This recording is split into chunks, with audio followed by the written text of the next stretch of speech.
নমস্কার সবাইকে। আজকে আমরা আলোচনা করব এস্টাবলিশিং এ কোম্পানি হায়ারার্কি, সাংগঠনিক কাঠামো এবং একটি কোম্পানির শ্রেণীবিন্যাস প্রতিষ্ঠার মধ্যে সম্পর্ক। একটি কোম্পানির সাংগঠনিক কাঠামো তার সাফল্য বা ব্যর্থতা নির্ধারণ করতে পারে। একটি কোম্পানির শ্রেণীবিন্যাস কোম্পানির সংস্কৃতির সাথে ঘনিষ্ঠভাবে জড়িত এবং এটি আভ্যন্তরীণ এবং বাহ্যিকভাবে কিভাবে অনুভূত হয়। একটি প্রতিষ্ঠানের কাঠামো নির্ধারণে কি কি কাজ করতে হয় এবং আপনার ব্যবসার জন্য সবচেয়ে ভালো কোম্পানির শ্রেণীবিন্যাস চার্ট তৈরি করার জন্য আপনার কাছে কি কি বিকল্প রয়েছে সে সম্পর্কে জানুন এই ব্লগে। একটি সাংগঠনিক কাঠামোর মৌলিক কি উপাদান? কোনো ব্যবসার শ্রেণীবিন্যাস বিবেচনা করার আগে আপনার সাংগঠনিক কাঠামোটি কি আকার ধারণ করবে তা বিবেচনা করুন। সঠিক কাঠামো থাকা সকল স্তরে সর্বোত্তম ব্যবসায়িক সাফল্য নিশ্চিত করে। ব্যবসায়িক শ্রেণীবিন্যাস প্রতিষ্ঠার পাশাপাশি এই প্রতিটি মৌলিক উপাদানের দিকে নজর দেওয়া গুরুত্বপূর্ণ। যেমন প্রথমেই হলো বিভাগীয়করণ। নির্দিষ্ট কর্মীরা কি ধরনের কাজ সম্পাদন করবেন তার উপর নির্ভর করে কোম্পানির কার্যাবলী এভাবেই শ্রেণীবদ্ধ করা হয়। শিল্পের উপর নির্ভর করে, ব্র্যান্ড লাইন বা গ্রাহকের চাহিদার মতো কাজ ছাড়াও অন্যান্য মানদণ্ডের ভিত্তিতে বিভাগ তৈরি প্রয়োজন হতে পারে। 2 নম্বর পয়েন্ট হলো কেন্দ্রীকরণ বা বিকেন্দ্রীকরণ, সেন্ট্রালাইজেশন অর ডিসেন্ট্রালাইজেশন। এটি একটি গুরুত্বপূর্ণ কাঠামোগত বিবেচনা, কারণ এটি কেবল অফিসের শ্রেণীবিন্যাসকেই নয় বরং ধারণার প্রবাহ এবং সামগ্রিক সংস্কৃতিকেও প্রভাবিত করবে। একটি কেন্দ্রীভূত কাঠামোতে সি স্তরের পরিচালকরা সমস্ত সিদ্ধান্ত নেন। এর ফলে কোম্পানির লক্ষ্য নির্ধারণের মধ্যম পরিচালকদের খুব কমই কোনো ভূমিকা থাকে, যদিও তারা এখনো সেগুলি বাস্তবায়নে সহায়তা করে। তবে বিকেন্দ্রীভূত কাঠামো সমস্ত স্তরের ব্যবস্থাপনাকে কোম্পানির লক্ষ্য এবং উদ্দেশ্যগুলিতে ইনপুট দেওয়ার সুযোগ দেয়। এটি স্টার্ট আপ বা কিছু বৃহত্তর সংস্থার জন্য একটি ভালো বিকল্প এবং সঠিক নির্বাহী নেতৃত্বের উপর নির্ভরশীল। 3 নম্বর পয়েন্টে বলবো আমি নিয়ন্ত্রণের ব্যাপ্তি।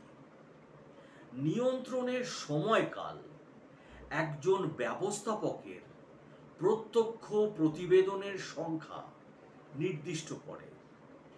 আদর্শ সংখ্যাটি শিল্প, কাজের বিবরণ, ব্যবস্থাপক শৈলী এবং কোম্পানির কৌশল সহ কিছু বিষয়ের উপর নির্ভর করে। 4 নম্বর পয়েন্ট হলো কাজের বিশেষীকরণ। কোম্পানির কর্মীদের চাহিদা পূরণ করতে হবে এবং কর্মীদের কাজের বিশেষত্ব, কাজের বিবরণ, প্রয়োজনীয় শিক্ষা, দক্ষতা এবং পূর্বের কাজের অভিজ্ঞতার প্রতি মনোযোগ দেওয়ার অর্থ হলো প্রত্যাশাগুলি পরিচালনা করা, যাতে কর্মীরা তাদের ক্ষমতার নিচে কাজ না করে। 5 নম্বর পয়েন্টে বলবো আমি নিয়ম আনুষ্ঠানিকরণ। নিয়ম, নীতি এবং পদ্ধতির আনুষ্ঠানিকরণ প্রতিষ্ঠানের মধ্যে সম্পর্ক নির্ধারণ করে এবং এর সংস্কৃতির দিকগুলি নির্ধারণ করে। পোশাকের মান, সরঞ্জাম ব্যবহার বা ব্যবহারের মান এবং বিরতির সময়কাল হলো এমন কিছু নির্দেশিকা যা ব্যবস্থাপনাকে অবশ্যই গ্রহণ করতে হবে।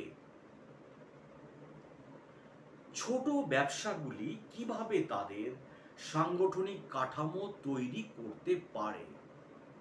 ছোট ব্যবসার ক্ষেত্রে কোম্পানির শ্রেণী বিন্যাসের চার্টটি অস্পষ্ট হতে পারে, যার ফলে গুরুত্বপূর্ণ কাজগুলি অসম্পূর্ণ হয়ে যেতে পারে।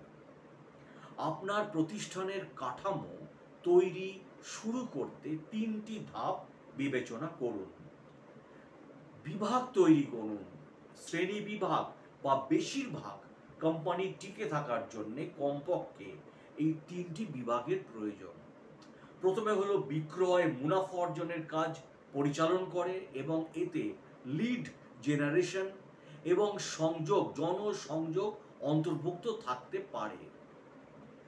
অপারেশন হলো পণ্য বা পরিষেবা বিক্রি করা এবং গ্রাহকের অর্ডার পূরণ করা। এর মধ্যে উৎপাদন, পরিপূরণ এবং গ্রাহক পরিষেবা অন্তর্ভুক্ত থাকতে পারে। অর্থ ব্যয় এবং রাজস্ব ট্র্যাক করার জন্য কর্মীদের বিভিন্ন ভূমিকায় নিয়োগ করুন। একবার আপনার বিভাগ তৈরি হয়ে গেলে এমন লোকেদের নিয়োগ করুন যারা বিভাগের বিভিন্ন ভূমিকার মালিকানা নেবেন। তারা কি করবেন সে সম্পর্কে সুনির্দিষ্ট থাকুন। জেনে রাখুন যে প্রতিষ্ঠানের বৃদ্ধির সাথে সাথে পদবি এবং দায়িত্বগুলিও পরিবর্তিত হতে পারে।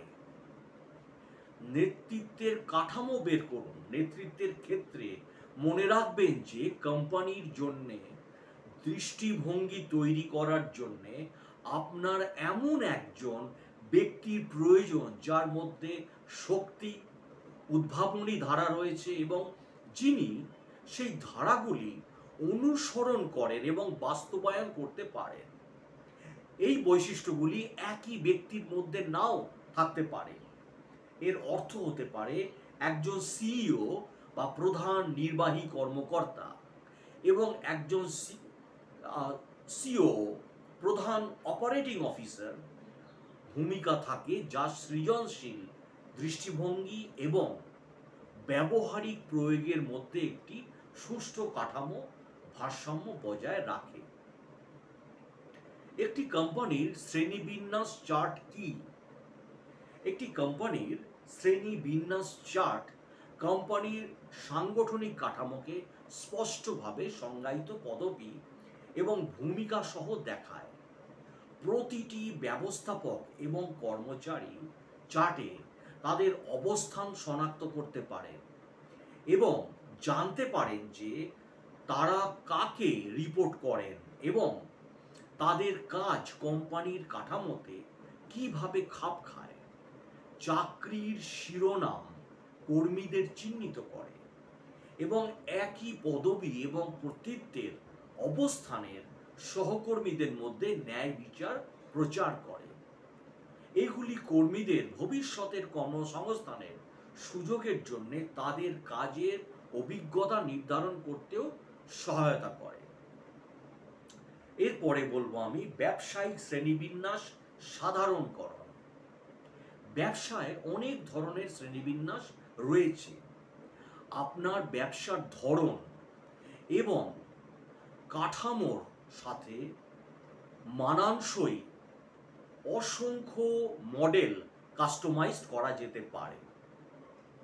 আপনার ব্যবসার জন্য কিভাবে এগুলি কার্যকর হতে পারে তার 5টি উদাহরণ এবং ব্যাখ্যা আমি করছি। প্রথমে হচ্ছে ঐতিহ্যবাহী, তারপরে চ্যাপ্টার, ম্যাট্রিক্স, বিভাগীয়, দল ভিত্তিক। একটি কোম্পানির ঐতিহ্যবাহী শ্রেণীবিভাগ কি? এই মডেলে কর্তৃত্ব ওপর থেকে নিচ পর্যন্ত কাঠামোবদ্ধ। এটি সবচেয়ে সাধারণ কাঠামো, বিশেষ করে বৃহৎ কর্পোরেশন, সরকার এবং ধর্মীয় সংগঠনগুলিতে। চার্টে উচ্চতর পদগুলিতে সাধারণত সবচেয়ে বেশি সিদ্ধান্ত গ্রহণের ক্ষমতা থাকে। সেখান থেকে অঞ্চল বা বিভাগ অনুসারে কোম্পানির বিভাগ অনুসারে কর্তৃত্ব অর্পণ করা হয়।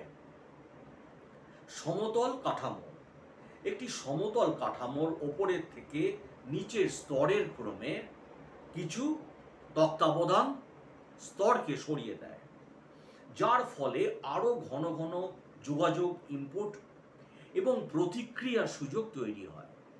একটি উৎপাদনশীলতা বৃদ্ধি করতে পারে এবং কর্মীদের তাদের কাজের উপর আরও ব্যক্তিগত মালিকানা প্রদান করতে পারে। একটি সমতল কাঠামো এমন একটি চার্ট আপ বা ছোট ব্যবসার জন্য ভালো কাজ করতে পারে, যেখানে কাজ স্বচ্ছ এবং আরও ঐতিহ্যবাহী এবং তত্ত্বাবধানের প্রয়োজন নাও হতে পারে। এরপরে বলবো ম্যাট্রিক্স বা দ্বৈত ব্যবস্থাপক শ্রেণী বিভাগ। ম্যাট্রিক্স কাঠামোকে কখনো কখনো দ্বৈত ব্যবস্থাপক শ্রেণীবিভাগ বলা হয়, কারণ কর্মচারীরা দুজন কর্তৃপক্ষের কাছে রিপোর্ট করে। একটি কর্তৃপক্ষ কার্যকারী লাইনে এবং অন্যটি প্রকল্প বা পণ্য লাইনে। তত্ত্বগতভাবে উভয় পরিচালকেরই সমান কর্তৃত্ব রয়েছে এবং ম্যাট্রিক্স কাঠামো বিভাগগুলির মধ্যে সীমিত দৃষ্টিভঙ্গির সমস্যা সমাধানের চেষ্টা করে। এরপরে বলবো বিভাগীয় কাঠামো। বিভাগীয় শ্রেণীবিভাগ বিন্যাসে একটি কোম্পানি পণ্য, ভৌগোলিক এবং বাজার অনলাইন অনুসারে বিভক্ত। চার্টের প্রতিটি গ্রুপ তাদের নিজস্ব সহায়তা এবং হিসাবরক্ষণ কর্মীদের সাথে স্বাধীনভাবে কাজ করে। এই কাঠামো দুটি মহাদেশে একটি বিভাগকে, উদাহরণস্বরূপ চার্টের উচ্চতর অন্য পরিচালকের কাছ থেকে অনুমোদনের অপেক্ষা না করেই বিপণন এবং বিজ্ঞাপনের জন্য পৃথক সিদ্ধান্ত গ্রহণের অনুমতি দেওয়ার জন্য কার্যকর হতে পারে। এটি স্থানীয় জ্ঞান এবং অনুশীলনের উপর ভিত্তি করে সিদ্ধান্ত গ্রহণের মাধ্যমে দক্ষতা এবং স্বায়ত্তশাসনকে উন্নীত করতে পারে। এরপরে বলবো দলভিত্তিক শ্রেণীবিভাগ। একটি কোম্পানির দলভিত্তিক শ্রেণীবিন্যাসে স্পষ্টভাবে সংজ্ঞায়িত ভূমিকা সম্পন্ন কর্মীদের এমন দলে ভাগ করা হয় যারা সম্মিলিত সিদ্ধান্ত নেয়। আদর্শভাবে দলটি গ্রাহক পরিষেবা এবং প্রকল্প ব্যবস্থাপনার মতো নির্দিষ্ট ক্ষেত্রগুলি পরিচালন করে। এটি এমন একটি কোম্পানির জন্য ভালো কাজ করতে পারে যেখানে কর্মচারীরা বাড়ি থেকে বা ছড়িয়ে ছিটিয়ে থাকা ভৌগোলিক অবস্থানে কাজ করে। দলের প্রতিটি সদস্য প্রকল্পটিকে সম্পন্ন করার দায়িত্ব নেয় এবং এটি বাস্তবায়নের জন্য অন্যান্য ভূমিকা পালন করতে পারে। এখন বলবো ব্যবসার শিরোনাম সম্পর্কে কি টিপস। সুনির্দিষ্ট শিরোনাম থাকলে কর্মীদের জন্য কাজের বিবরণ এবং দায়িত্বগুলি আরও স্পষ্ট হয়ে ওঠে। কাজের শিরোনাম প্রায়শই 3টি বিভাগে পড়ে। প্রতিটি বিভাগেই কাজের কিছু বর্ণনা থাকে।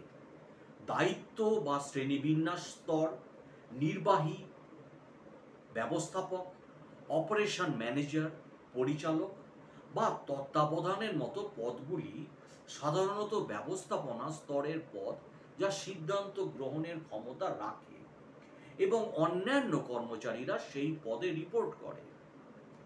দৈনন্দিন কাজের কর্তব্য এই পদগুলি বা এই পদবিগুলি কর্মচারীর কাজ বর্ণনা করে। উদাহরণ হিসাবে শেফ, দারোয়ান, মেকানিক, সহকারী, সার্ভার, প্রোগ্রামার এবং ইভেন্ট প্ল্যানার এর মতো পদবি অন্তর্ভুক্ত। শ্রেণীবিন্যাস স্তর কিছু ক্ষেত্রে চাকরির শ্রেণী বা চাকরির শিরোনামে জ্যেষ্ঠতা এবং সম্ভবত ব্যবস্থাপনাগত দায়িত্ব নির্দেশ করার জন্য একটি অতিরিক্ত বর্ণনাকারী অন্তর্ভুক্ত থাকবে। বর্ণনাকারীদের উদাহরণগুলির মধ্যে রয়েছে জুনিয়র, সিনিয়র, প্রধান, প্রধান সহকারী এবং সহযোগী। ব্যবসায়ের কাঠামো এবং শ্রেণীবিন্যাস সম্পর্কে চূড়ান্ত চিন্তাভাবনা। আপনার কোম্পানির শ্রেণীবিন্যাস কাঠামো প্রতিষ্ঠা করার সময় আপনি ঐতিহ্যবাহী শিরোনাম এবং একটি ওপরে নিচে পদ্ধতি গ্রহণ করতে পারেন, অথবা আপনি একটি কম ঐতিহ্যবাহী মডেল এবং শিরোনামের সিদ্ধান্ত নিতে পারেন যা একটি সমতল ব্যবস্থাপনা শৈলীর ইঙ্গিত দেয়। এখন আলোচনা করব কোম্পানির শ্রেণীবিন্যাস সম্পর্কিত প্রায়শই জিজ্ঞাসিত কি কি কোশ্চেন বা প্রশ্নাবলী থাকে। আমি কিভাবে একটি ব্যবসার শ্রেণীবিন্যাস গঠন করব?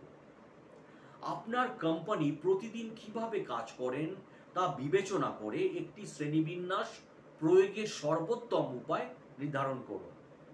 নিজেকে এই জাতীয় প্রশ্ন জিজ্ঞাসা করুন। আপনার কর্মীরা কি একটি কেন্দ্রীভূত অফিসে আসেন? আপনি কি একজন শীর্ষ সিদ্ধান্ত গ্রহণকারী চান, নাকি আপনি উচ্চ স্তরের সিদ্ধান্তগুলি লাইনের নিচে অর্পণ করতে চান? আপনার কর্মীরা কি বেশিরভাগই খুব কম তত্ত্বাবধানে বাড়ি থেকে কাজ করেন? তারপর সবচেয়ে উপযুক্ত কাঠামোটি বেছে নিন।